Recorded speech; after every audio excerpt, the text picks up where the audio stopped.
Is there a way I should be doing any of these problems, or? You talking to me? Yeah. What's your question? You just, from what I hear, passed out some papers. Where Can should you not I? see? I mean, I can see the board. Okay. Yeah. Those AP questions, you may have to get them tomorrow. I'll do my best. Let me see. Do I have them up? I don't know that I have them. You know, it'll be fine. Let me see. Yeah, you may have to just get those tomorrow. Okay. I don't even know how many. Let me see what we're doing today.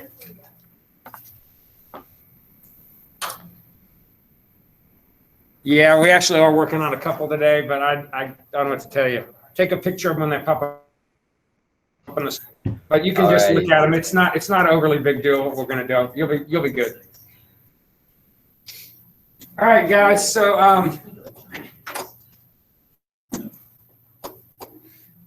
all right, let me pull this up.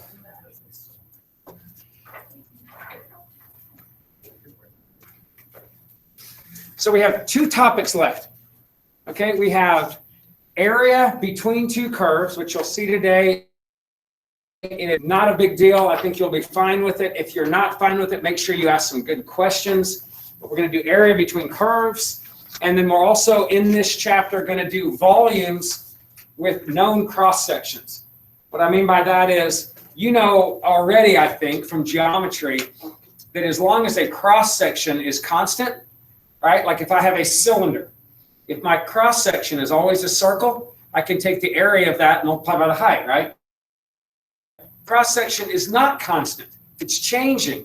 But I know the functions that give you the boundaries. You can use calculus as you go over a range of values from A to B. You can use calculus to find volumes too of cross sections.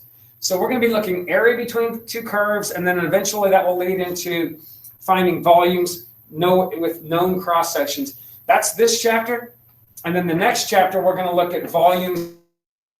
Like we'll take a function and rotate it over an axis. And as we rotate something over an axis, it creates a volume. We'll find how to do volumes that way. And that will finish AP Calculus 1 or APCalc. So we'll be finished in a matter of time. You can see this is going to take a week or two.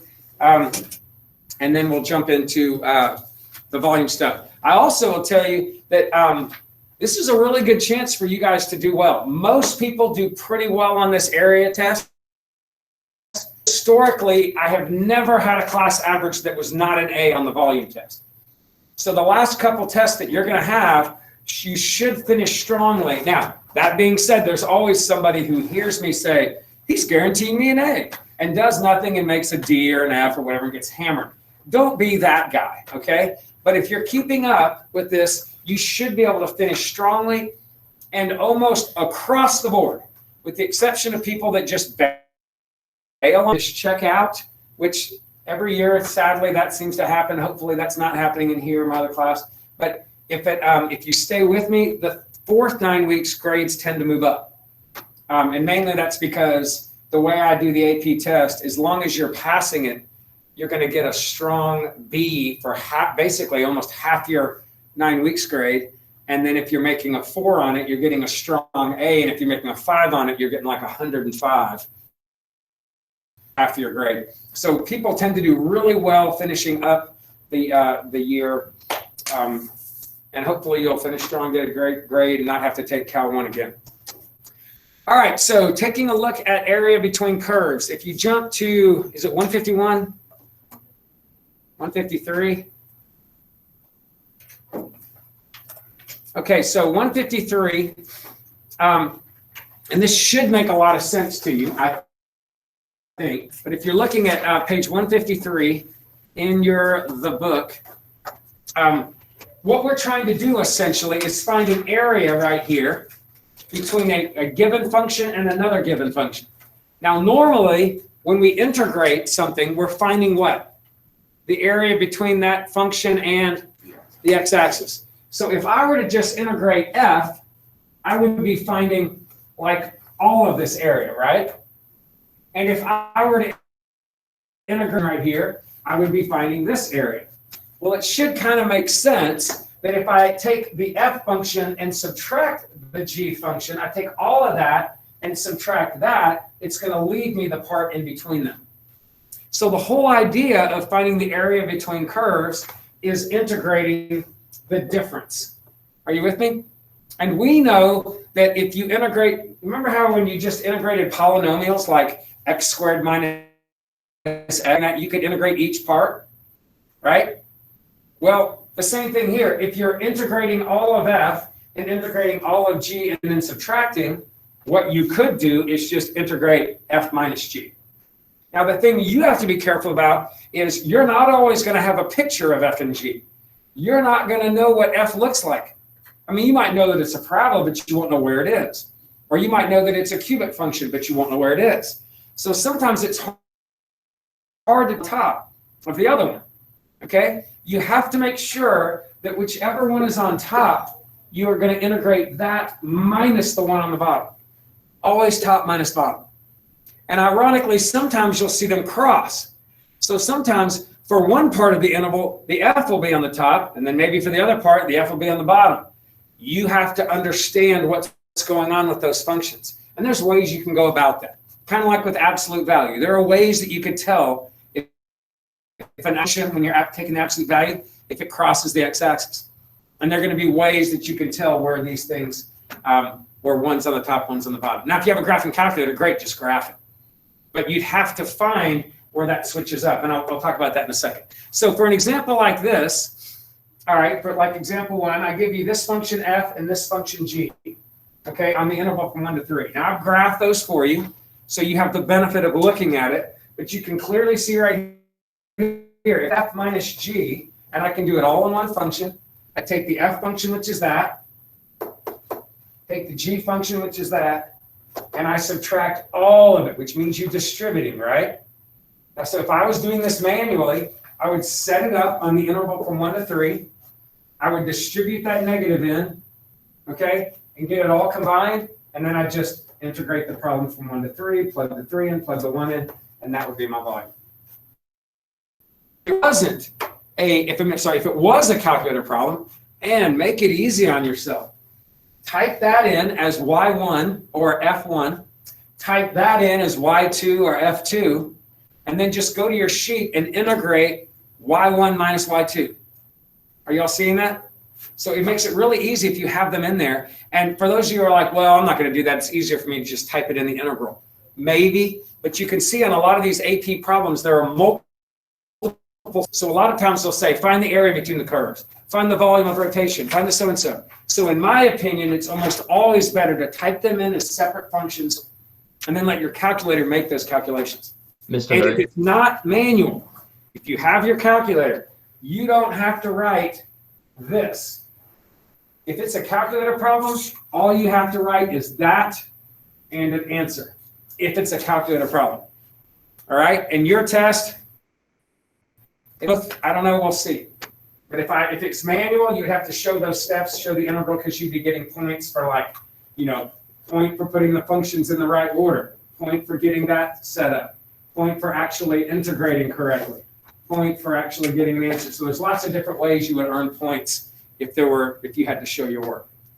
But if it's a non-calculator, if it's a calculator question, you'd have a few points for the setup, maybe, point for the answer. Also, and this is a big deal, I need you to hear this.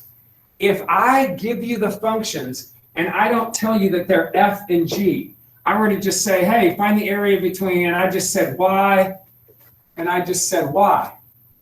If I say that, don't come down here and write this. Because a couple of y'all did that on your test. Like I said, what's the, I think I asked you a question like, what's average acceleration? Do the average value, but they used f of x. Well, f of x was not a function that was given. So you can't go tossing around f of x or g if they're not calling it that. So in my experience, if they call it y and y, AP wants you to use the y and the y. This is what y is, right? Y is that. Y is that. So go ahead and just write it out. But if they call it f and g, you are allowed to use f and g. Hey, well, could you just rename it? Could you say, let that be F and let that be G? Probably, but they never have it that way in their keys. So in the interest of being safe, it only takes a couple of extra seconds. Do that. Only takes a couple extra seconds. But be careful and put this second one in parentheses every time. Because if you don't, it's not correct. If you just put a minus and then write it, there's no way of knowing that you would be distributing that negative. Seen this so far? Okay, so there's an example of a situation. And I just want to walk you through a few other things before we actually start doing a couple of these. All right, inevitably somebody asks, well, what happens if one of the functions is above and the other one's below? Okay, what happens there? Well, think about it. If I do the same thing, top minus bottom, what happens here, instead of taking all of it and subtracting this, I end up doing is when I integrate this, it gives me this area, right? You with me when I integrate the first one? When I integrate the second one, what happens? It gives me a negative area, right? So when I subtract the negative area, what do I end up doing? Adding the area. And it does it as long as you're saying top minus bottom every time. Top function minus bottom. You don't have to worry about whether one's above or one's below, or they're both above or they're both below. It just works itself out. And it seems like this is really simple, but as I start uglying it up, sometimes you really have to lock in on the graph and say, okay, wait a minute, from A to B, what's on the top? Sometimes you'll have three functions in play. Sometimes you'll have a function like F looking like this, and G looking like this, and H looking like this. And I'll say, what's between the curves from A to B? And as you're finding area between the curves from A to here, what's on top and what's on bottom? F and H. But then from here to there, what's on top and what's on bottom? G and H. So you would have to actually go, well, at some value, which you can find that, right? Find out where they intersect. At some place, there's a C, and I got to find the integral from A to C of this, and then from C to B, that top and bottom. Is that making sense? But you'll see this if you get good practice on these problems. And these are usually AP. You'd think that they'd find ways to make these ugly. Rarely do they. And even ugly would be that. I mean, it's really kind of hard for them to make these difficult problems. And almost every year, last year, not this past year, which was a joke of an AP test, but the year they just didn't even have area and volume on it. They just, I'm like, bull crap, we got to it. It's the easy stuff. But they cut it out. But in the year before, it was the first year in like a dozen years where they didn't have a 9-point area volume question. But they almost always do. So it's one of those great things that I love at the end of the year because we beat it into the ground. We do zillions of problems. People feel really comfortable with it. And it's like 9 points on your AP test. And again, you know how much you need. You don't need much to pass. Yeah. So we ever bottom intersects with the top? Yes. Yeah, we'll get to that in a second. All right. But as long as you're thinking on any situation, if you're finding between curves, it's got to be top minus bottom. All right. Now we will do something where we go right minus left, and you'll see that. And we'll talk about that. Sometimes the area is really hard to calculate top minus bottom, but it might be easier a different way. So we'll talk about that too. But there's some things that you have to change. As you can go top minus bottom, you're going function minus function from A to B. All right. And that's what we're going to focus on today. So here's a situation right here where I ask you area between two graphs. And it might be, you might be able to calculate or see a picture of this, but as of right this second, I don't see a picture.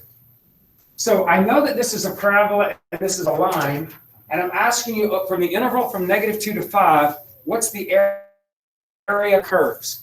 Now, is there a chance that these two things cross? Yeah, I mean, it's possible that they look like this.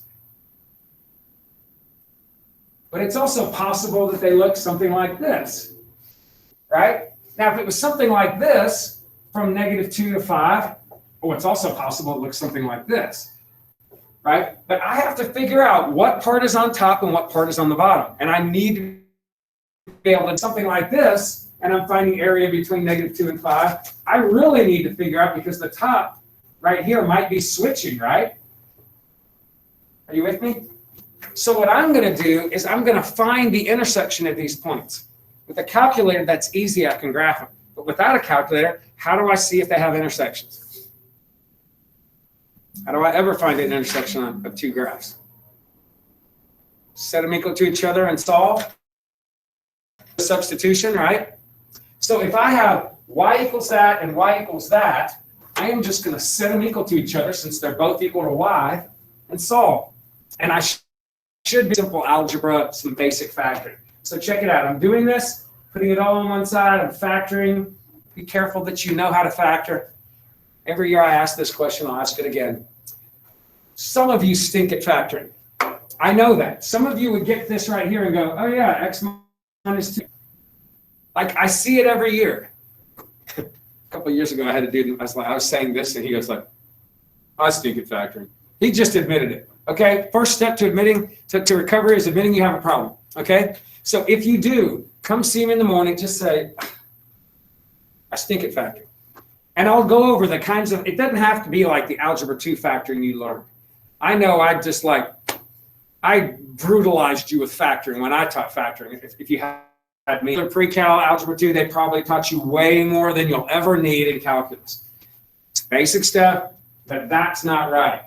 Okay, so if you need help with it, please come see me. There's no point in missing an entire problem, or at least a great deal of it, because you can't factor a basic problem. Now, what does this tell me right here? So at these 2 points, the graphs are equal, right? So I know right now, if this is my brain working, okay, on a number line at 1 and 5, so there's 1 and there's 5, I know that these two graphs cross. They're equal, okay? So at those points, nothing is on top of the other. And I also know that I'm looking at the interval from -2 to 5. That's the interval that's in question here, right? All right? So how do I determine which function is on top and which one's on the bottom here? We kind of did this with the absolute value step. Just plug a value in. So I can pick a number between -2 and 1. And by the way, that's what I'm doing here in this chart. I'm just plugging a number like 0 in and seeing which function's bigger there. And as long as I can figure out which one's bigger, I don't have to graph them all. So if I plug something like 0 into my two functions right here, here I get -7, here I get -12. So what does that tell me? F is on top here, G is on the bottom. I can pick a number between 1 and 5. I picked a whole bunch. I picked 3 and 4, but just pick something. Plug a 3 into the one function, you got -13. Plug into 3 into the other function, you got -9. That tells me G is higher here. So here it's G over F. And again, it's crossing there, and at -2, it's just ending, so it doesn't matter. Well, I know how to integrate now. Are y'all with me? So the area, I'm going to integrate from -2 to 1, F minus G, and then I'm going to integrate from 1 to 5, G minus F, because I'm always going top minus bottom. And you can see that setup right here on this first step. Here's my F minus G from -2 to 1. There's my G minus F from 1 to 5. And if you had a calculator, please, for the love, do not do this.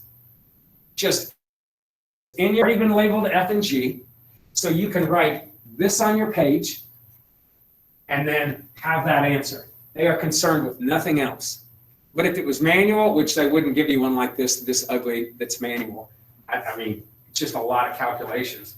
But if it is, you end up going F minus G and getting that integral. You'd have to integrate it, then plug in the 1 and the -2. You'd have to integrate this one, which is just going to be the opposite of that, right? You can integrate that one, and then you're going to subtract those two things. Y'all seeing this? But you've got to find, you can't just assume one is on top of the other. That's what gets people into trouble.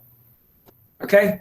So anyway, I'm talking about calculator use, how to do these. I think you get it, but we'll see it as we do a bunch of these problems. Let's try another one. All right, manual without a calculator. Find the area of the region bounded. Okay, I'm throwing a new word at you. If I were to say area between the curves on an interval, okay, what that can mean is you could have a curve like this, a curve like this. There is no bounded region here. Bounded means surrounded on all sides.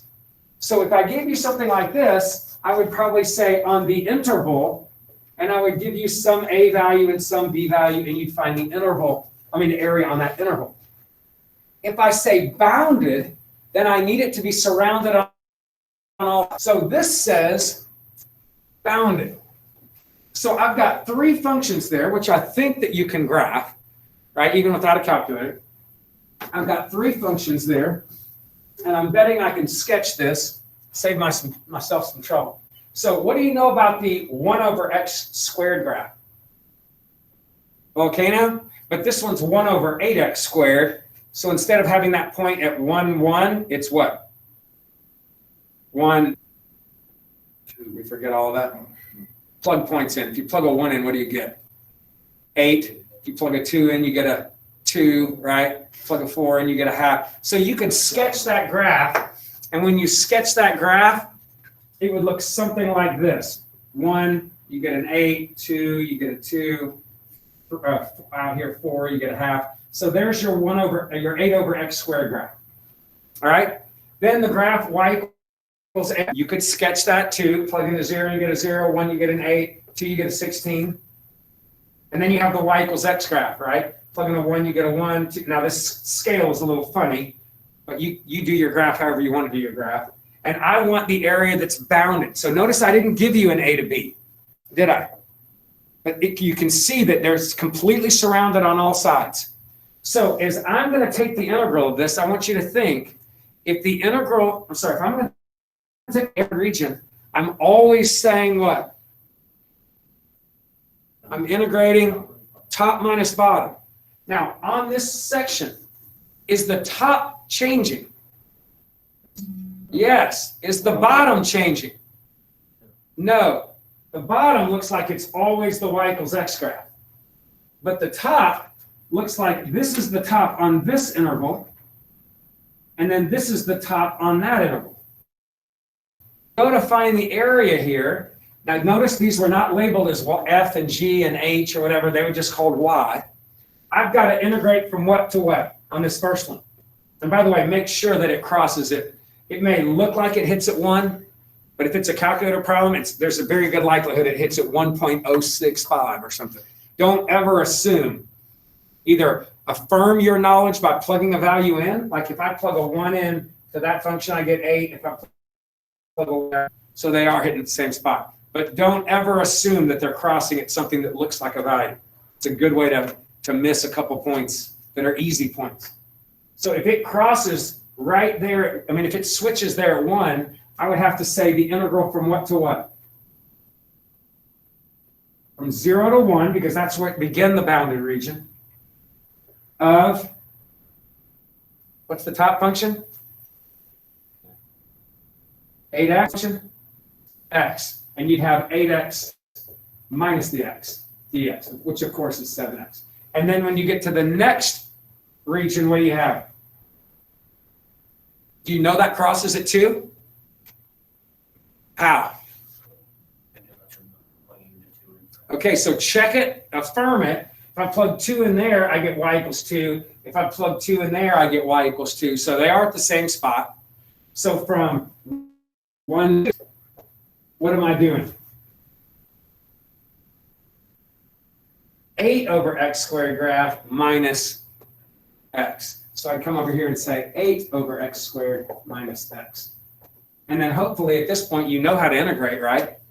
Sure, that's 7x, but you could do 7x squared over 2 from 0 to 1. Here you have to do negative 8x to the negative 1 minus x squared over 2 from 1 to 2. Plug in all your values, it all up.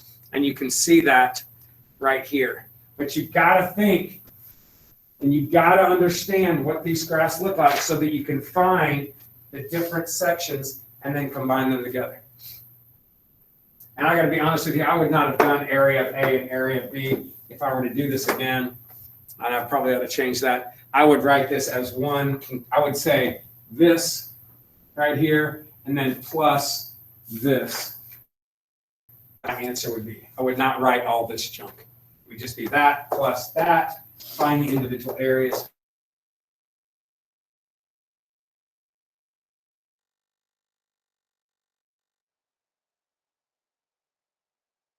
Test. This is an area and cross-sectional volume test. So it's going to be like set up what you would do to find the areas. Y'all with me? And then you would be getting points for labeling the 0 and the 1 and remembering the DX. All right. So help me out. What do you got? We're going to set these up. Make sure that you're in good shape. We'll do a couple of these. Now, can you tell which one's which? Yeah. So if I'm finding, it says find the region bounded. So I'm not giving you an interval. You have to find where this thing crosses. It's bounded right there. So you want from this spot right there, like this second, I don't know what that is. I'm not going to assume anything. And then this spot right here, I'm not going to assume anything, although it looks like it's 2. It's pretty easy to check these. How can I find these 2 places where this thing's bounded? Set them equal to each other. Now, if you got to guess, like if you're looking at this and go, I'm pretty sure it's 2, 1 right there. Well, then plug a 2 in. If you get the same thing for y, then it is. And that is true here. Like right here, -3. Plug a -3 in and you get 6 minus 9 is -3. Y equals -3. So if you think you've got to guess, great. If you don't, y equals that, set them equal to each other, factor it, and solve.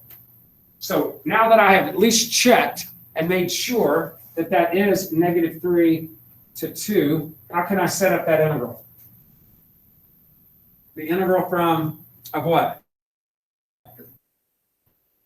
Talk to me, guys. -3 to 2 of 6 minus x squared minus x. And since there's just one term, I don't have to worry about distributing. And then don't forget your dx. And then this is just a polynomial. So integrate each part, plug the 2 in, plug the -3 in. And off the top of my head, I don't know. Maybe I do. Hold on. The area ended up being 125 over 6 when all is said and done. If you want to write that down and play with it later. All right, we're going to do this one too, and then we're going to jump to a couple of AP problems. What about this one?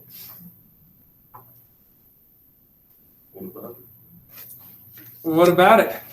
What are you going to do? Okay, definitely 2 regions, and you can see the top and the bottom are changing, right? Clearly here, the top is, can you tell what function this is that goes up, down, up? That's got to be the cubic one, right? And the parabolic one's the one that just goes up, down. Right, so you got cubic on top here, parabola on the bottom. Then the next section, you've got parabola on top, cubic on the bottom. And it says the region that is bounded. Well, these are the only 2 parts that are bounded. And how do I know that? Because this thing is just continuing like this. This thing's going steeper down. That's never going to enclose again, is it? Because there's not another loop or curve that's going to happen there. Same thing here. This thing's heading down forever. This thing's going up forever. That's just the nature of those polynomials. So the only 2 bounded regions are these 2. Can you tell where that is off the top of your head? Or that? Or that? Just guess. Check it. At -3, if you think that's a -3, plug it into both and see if you get the same y value. -3 in there gives me -12 minus a 9.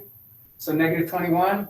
-3 in there gives me -54 minus 9 minus 14 positive 52. Also a negative, hold on, negative 42. So that's also -21. So they both -21, right?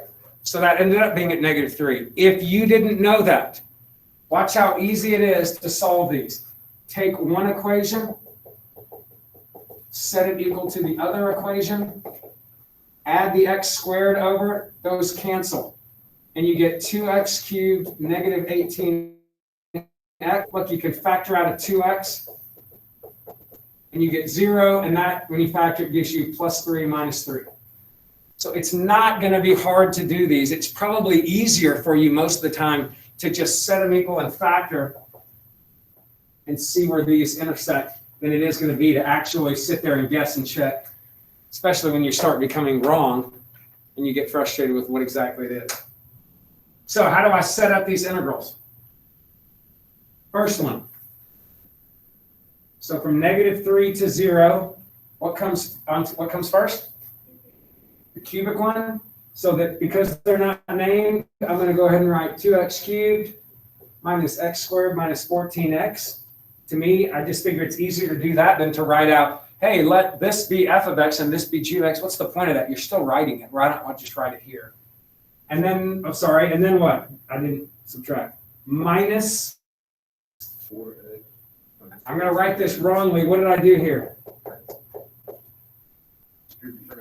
That's right. Doing that is not distributing that negative n. So I'm just going to put the parentheses there. And that's okay. Obviously, it's okay to do the distribution on your own and write negative x squared plus x squared. But this is all you have to do. And then the next interval, 0 to 3.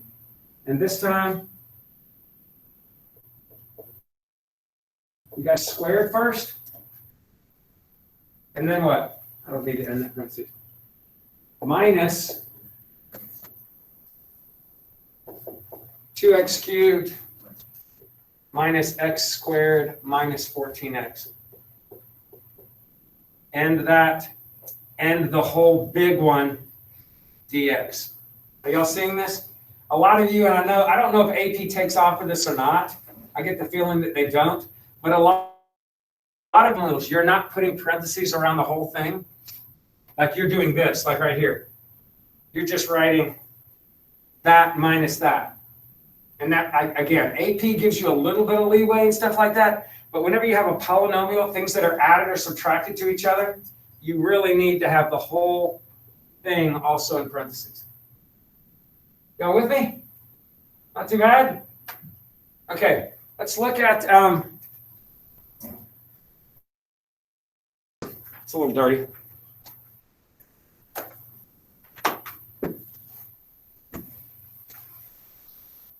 And this would be considered a tough AP question, something like this. So they give you 3 functions, and they say, what is the bounded regions? What is the area of the bounded region, or the area of the region bounded? What's bounded here? A bunch of different regions, right? People make the mistake of thinking they need to find the area of the 3 individual regions. No, there's one bounded region.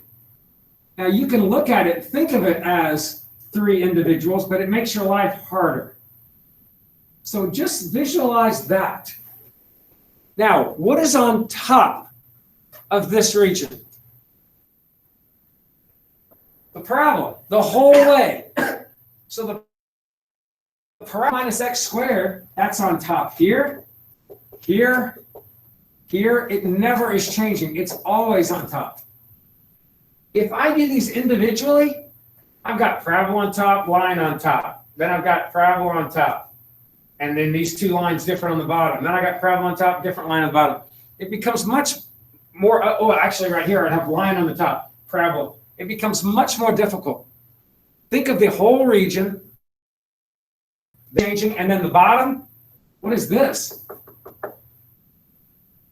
What is that line?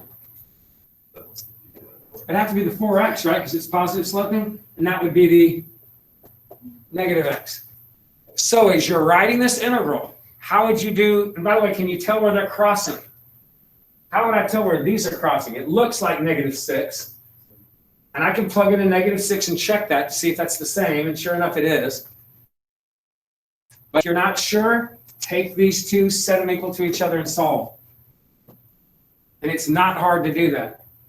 And yes, you'll find this one, and you'll also find another point over here, which is not the one you're looking for, +2, which you wouldn't need in this case, but you never know. So we'd have to set those equal each other or check and see. We find out that's definitely a -6. Where do they, and then you can see top, bottom. So right through there, I can just do this all at one time, can I? Because I have a constant top and a constant bottom. And then I'd have to, and that clearly is at 0, isn't it? Where a 4x and -x, set them equal to each other, right? Yeah. And then right here, where does that end up crossing? Again, looks like 4, but if you don't have the graph of this and you've just sketched something out, you would have to set that and you'd solve, and you'd end up getting 4 and I want to say -5/2 or something like that when you factored it. But again, you could just eyeball that and check for 12 minus 16 is -4, -4 must be at 4. So help you set up this. The integral from -6 to 0, top, parentheses 12 minus x squared, minus bottom, 4x, parentheses around that's not really necessary because it's just a single term. Don't forget the dx. And then integral from 0 to 4 of, top doesn't change, 12 minus x squared minus a -x, which definitely you could just write positive x, and the big parentheses dx, and then simplify if you want to, just start the integration process. And remember, a lot of you on your test, I noticed, you would have a great setup, and then this is what you would do. You would write, all right, plug a 0 in there, plug a -6 in there. You see what you're doing, what I'm doing? I just completely forgot to integrate. A lot of that happened on this test. Okay, you got to remember, the only time you don't have to integrate is if it's a ddx of that, which would be some second fundamental theorem issue, but you have to integrate an integral. Makes sense. All right, so let's take a look at, that's your homework. We have time. We have 7 minutes. So how about, let's look at 2011, AB number 3. So here we go.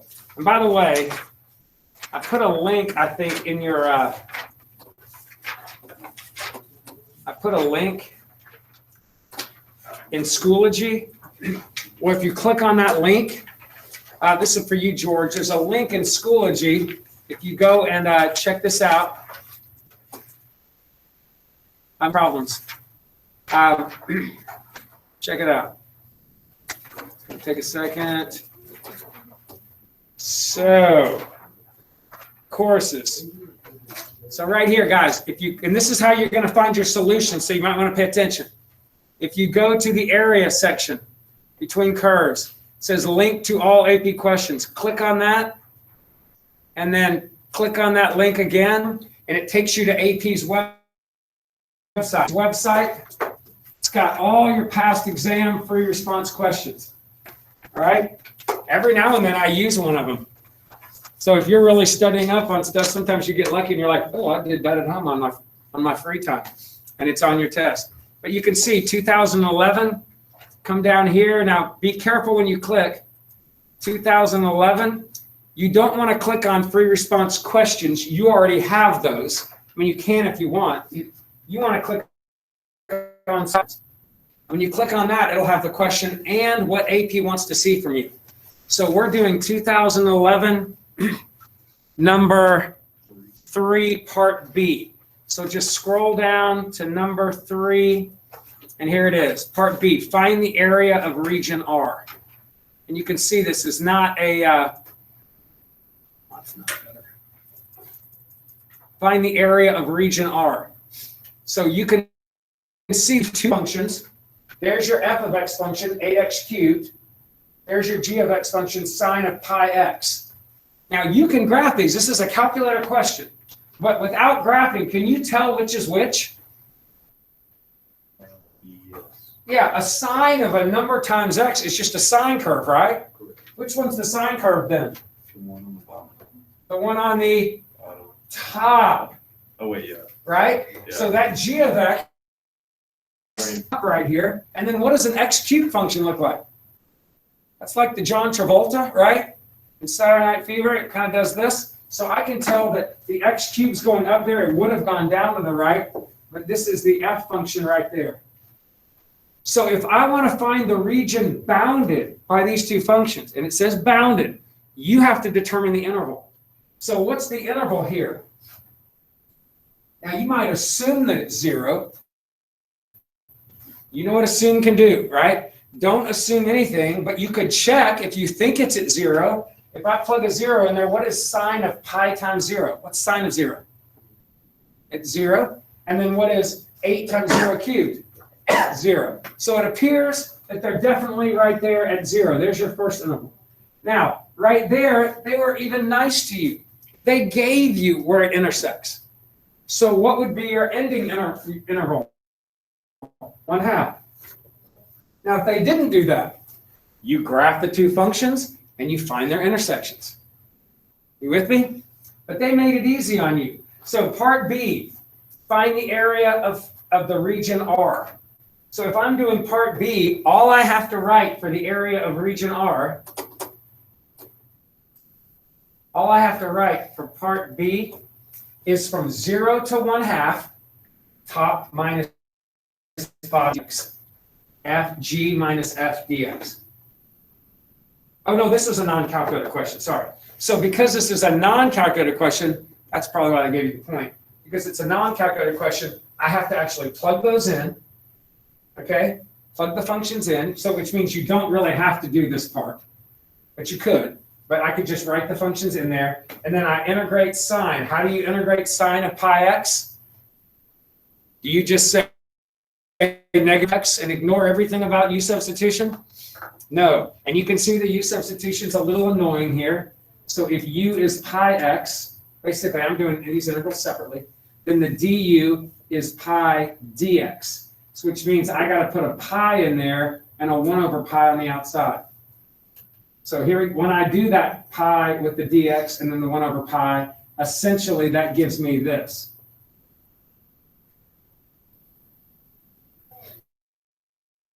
Great sine of u, I get negative cosine of u.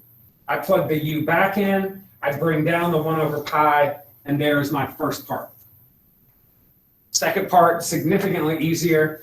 8x cubed would be 8x to the 4th over 4, or 2x to the 4th. I do that second part, and then I make sure that I integrate from 0 to 1/2. And you'll notice they put x equals 0, x equals 1/2. You can, that is an option, or you can just draw 0, 1/2. That's the way we have been doing it, which are both fine. And then you just plug the 1/2 in both, it gives you negative 1/8, and you plug the 0 into both, and it gives you a 1/pi. And as ugly as that looks, we don't have to simplify. In fact, do you know that technically you can do this?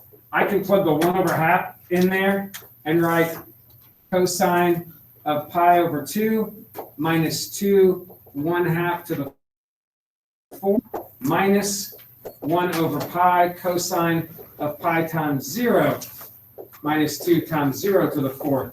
You don't have to simplify. I can technically do that. It's not going to help you on a multiple choice question, but on a free response, I can technically do that. And you can see right here, here's how they gave you points on that. 1 point for writing the integrand correctly, which is all of this. 1 point for doing the antiderivative, which is that. I'm sorry, 2 points for that, and 1 point for your answer. Y'all have a good one.